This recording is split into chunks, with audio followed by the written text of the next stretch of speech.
दोस्तों नमस्कार, मैं उमेश सिंह विष्ट अपने चैनल इंडिया टीवी 24 में आपका बहुत बहुत स्वागत अभिनंदन करता हूं। इस समय मैं नथनपुर में मौजूद हूं और हमारे साथ आप देख सकते हैं सरिता रावत जी, जो बालावाला मंडल महिला मोर्चा की अभी मेन बॉडी की महामंत्री भारतीय जनता पार्टी में महामंत्री हैं। तो अभी कुछ दिन पहले इनके घर पे कुछ हमला हुआ, होली के दिन इनके घर पे कुछ हमला हुआ, इन्होंने ऐसा आरोप लगाए हैं। इन्हीं से पूरी बात करते हैं कि क्या हुआ था। मैडम, क्या मामला हुआ था? आज आपने प्रेस कॉन्फ्रेंस भी करी। धन्यवाद मिस जी।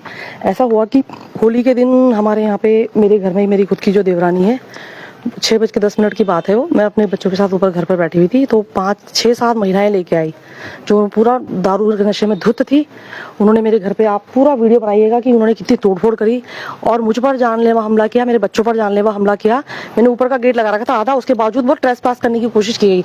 बहुत मुश्किल से मैंने जान बचाई है। मैंने अपने अड़ोसी पड़ोसियों को फोन करके उनको बुलाया कि आप आइए, हमें बचाइए। आए, वो उनको भी नहीं आने दे रहे थे अंदर। यहाँ आप देखते कि मेरा बहुत नुकसान हुआ है। हमारी 3 गाड़ियां तोड़ी गई है, बच्चों बेटे को मारा गया है। मेरे देवर ने जो है सिलबट्टा उठा के मेरे बेटे के मारने, सर मतलब फूट गया था ऑलमोस्ट। और वो करके पूरी औरतें पूरी नशे के धुत में थी। फिर जब हमने चीता पुलिस यहाँ पर आई 7 बजे करीब, हम थाने चौकी में गए, वहाँ पर रिपोर्ट लिखी गई। लेकिन वहाँ पर जो हमारा स्थानीय पार्षद है रवि गुसाई 95 का, उसने वहाँ पर चौकी इंचार्ज पर दबाव बनाने की कोशिश करी। मेरा पक्ष न लेकर उसने उस महिला का पक्ष लेना उचित समझा जिसने अभद्र कार्य किया। तो मेरा उनके खिलाफ भी ये वो है कि इनके खिलाफ एक्शन होना चाहिए। आप पार्टी संगठन से हैं, आप जनप्रतिनिधि हैं, आप मेरे भी हैं, उनके भी हैं, लेकिन आप मेरे खिलाफ कैसे खड़े हैं? आप चौकी इंचार्ज पे कैसे प्रेशर डाल सकते हैं कि आप मेरी रिपोर्ट नहीं लिखेंगे? इन्होंने हमारी रिपोर्ट ना लिखते हुए सिर्फ शांति भंग का चालान काटा, और दोनों पक्षों का।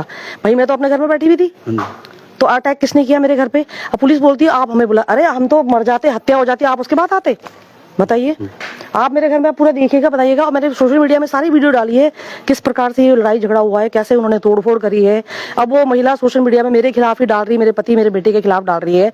आप एक बार उस करिश्मा रावत जो है वाइफ ऑफ दीपक सिंह रावत, ये दोनों बहुत बदमाश है। इनकी आप इस महिला का एक बार आप डिटेल खंगाल लेना कि किस प्रकार की महिला है, अवैध धंधों में लिप्त है, देह व्यापार में लिप्त है। और ये अवैध, क्योंकि हम लोग रोक टोक करते हैं, हमें इससे दिक्कत है। ये हमको देख के इसको लगता है कि हम तो सभ्य समाज में रहते हैं, हमारे तो संस्कार ऐसे हैं नहीं। जो गलत काम करने वाले तो ये इसके यहाँ पता नहीं कितने दारू पी के अवैध, मतलब ऐसी नशेड़ी टाइप की औरतों के साथ इसका उठना बैठना है जो गलत कार्य करती है। तो मेरा और हमारा ये है कि हमने अभी वैसे एसएसपी ऑफिस में भी हमने कंप्लेंट दी हुई है, और मुझे पूरा अपनी कानून व्यवस्था पर भरोसा है कि इस पे एक्शन तुरंत लिया जाएगा, संज्ञान लिया जाएगा। और न्याय व्यवस्था पे पूरा भरोसा है, क्योंकि न्याय में देरी हो सकती है पर न्याय मिलेगा जरूर। तो कुछ तस्वीरें थोड़ा इधर दिखा देंगे। देखिए ये गमले हमारे सारे कम से कम 60-65 गमले लगे। इनका आरोप ये है कि पूरे गमले तोड़े गए हैं यहाँ पे, होली के दिन ये मामला हुआ है। तो आप देख, मेरी गिरा के या तोड़ने की कोशिश की गई है, तो इसमें सेफ्टी गार्ड लगा, ठीक है। ये गाड़ी मेरी इलेक्ट्रिक ऑलमोस्ट टूट गई है। ये आप यहाँ बताओ, ये देखिए आप दोस्तों, देखो ये चारों तरफ का नजारा इस समय देखिए इनके आवास का। आप ये गाड़ी देखना, ये गाड़ी पूरी टूट गई है, चल भी नहीं रही है, इसके पार्ट्स टूट के गिरे हुए हैं वहाँ पे, वो देखो वहाँ पे। हाँ ठीक है, ऊपर आ जाओ, ऊपर दिखाती हूँ आपको। मतलब ये मेरे पास सीसीटीवी फुटेज पूरी है सारी। सीसीटीवी फुटेज इनके पास पूरी है, इनका कहने का मतलब ये है। कैमरे में पूरी रिकॉर्डिंग इनके पास, सोशल मीडिया पे भी इन्होंने शेयर करा था।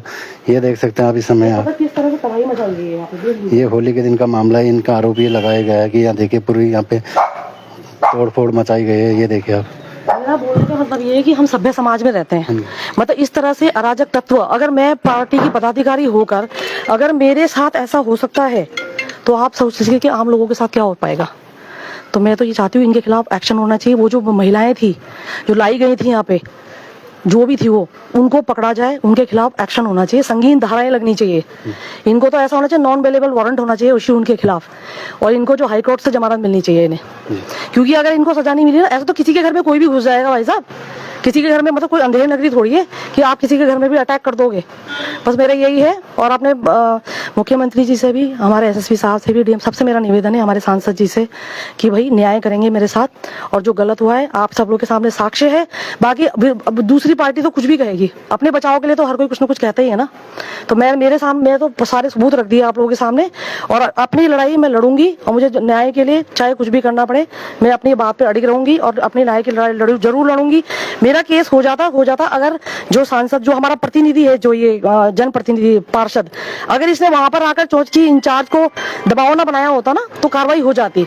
लेकिन और वो बात ये देखिए कि जिन महिलाओं को हमने कहा मेडिकल कराओ, वो उसके साथ मेडिकल कराने भी गया था। बताइए तो आपका क्या है उस महिला से संबंध, क्यों किस लिए गए? आप उल्टा आप मेरे मंडलाधीश को कहते हैं कि आप अपने महामंत्री को समझा दीजिए, तो आप मेरी मतलब इसका मतलब आप मेरा विरोध कर रहे हैं, यही तो मतलब है इसका। भाई यही मैं चाहती हूँ आपसे। धन्यवाद। तो तमाम आरोप इन्होंने लगाया दोस्तों। तो हमारे लाइव में बने रहने के लिए बहुत बहुत धन्यवाद।